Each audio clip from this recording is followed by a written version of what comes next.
Ghostly greetings, fam. Ghostly greetings, and welcome back. It's your boy Prue. Holler at me. Second video today. We're talking about Vinland Saga Book 2. Oh, a new recent find to the channel. A quite lovely experience. I really enjoy these. They're quite good. This is book 2 though, so spoilers for book 1. If you haven't seen the book 1 or interested in book 1, check that one out first. This one's pretty cool though. So spoilers for book 1. And that being said, okay, so it's 1003 or 1008 AD, and the Vikings are trying to still siege London. The Garrick the Tall is still defending it, and he's a badass. He's a fun character, and he takes this. He's in London, but to me, he reads as like a Viking. He takes his Valhalla to heart, so he's always looking for a big fun fight. So when he dies, if he loses this big fun fight, he gets to go to Valhalla, and that's like Viking paradise. But he's so big and strong, he never wins any of the fights. So he keeps like, come on, people, let's come to war. And then we don't come to war. Askeladd and Thorfinland are out. They try to siege London. Lesen doesn't work, so they try to work their way around how to go around London. They go through Wales, and they're just trying now to survive a winter at the end of the book. And at the end of the book, they do some very terrible things to a Welsh village where they kill everyone and steal their food. And as you can assume, that's not a spoiler. That's just something that happens. The new nobility of like Denmark and Norway and all that, that's actually in the picture here. There's some of the princes, and there's talking about King Arthur's Legend of Wales, which is awesome. I'm a huge Arthurian nerd. So the main plot of this book is how do we get around London now? And to me, that's how I read it.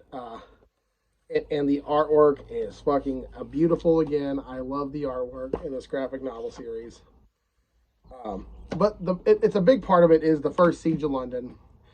And when that naturally fails, based on Viking history, you know that fails. They have to find a way around it. And it's Thorfinland, Askeladd, and his group trying to go around while coping with Canute and the prince and dealing with all the turmoils of within.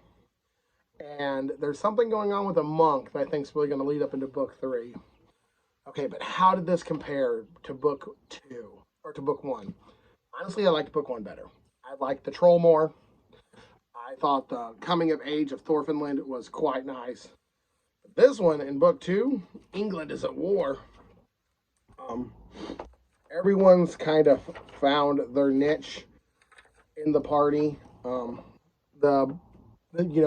I hate to say everything in video game terms, but you got tanks, you got rogues, you got archers, you got diplomats. Everyone's kind of found their role, and they're exploring their roles and how to either get better at it or branch off into taking secondary roles. Like Thorfinland was a scout, now he's becoming assassin. Askeladd's a nobleman, also a bit of a warrior. So that's kind of cool. I really like how the characters are growing, but in this book, you didn't see a lot of growth. So in book 2, and I think in the next book shit's really gonna hit the fan. But this has been amazing, and I really enjoyed it. I didn't like it as much as book 1, but book 1 I said B plus. I'm gonna give this a B again. It's good. The story's great. Book 1's better. Book 2 is almost as good. Book 1 definitely was a new introduction to the world, and with the fun world building of ancient Norway, that's always going to steal me. And this, we're in England, and we're going around Wales. I'm actually a Welsh person in heritage-wise. I did Ancestry.com, and the Pruitt is Welsh. And so I'm happy to be there. And some of the legends I grew up with, mostly King Arthur, of course, and all the Arthurian legends that I heard as a child. Not that I was raised in Wales or I've ever been to Wales. My Pruitt name is just a Welsh name.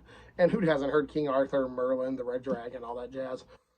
But it was really cool to see, like, the mixing of cultures clash and come together. And it's like, well, in Vikings we got Thor fighting Yonamonger, and Wells like, yeah, we got Artorias fighting the red flying serpent. And I just thought that was cool, that it was a very similar story, slightly changed due to the environment. Like Thor fought a sea serpent because they were seafaring people, and Arthur fought a red flying serpent in the mountains because they were mountainous region.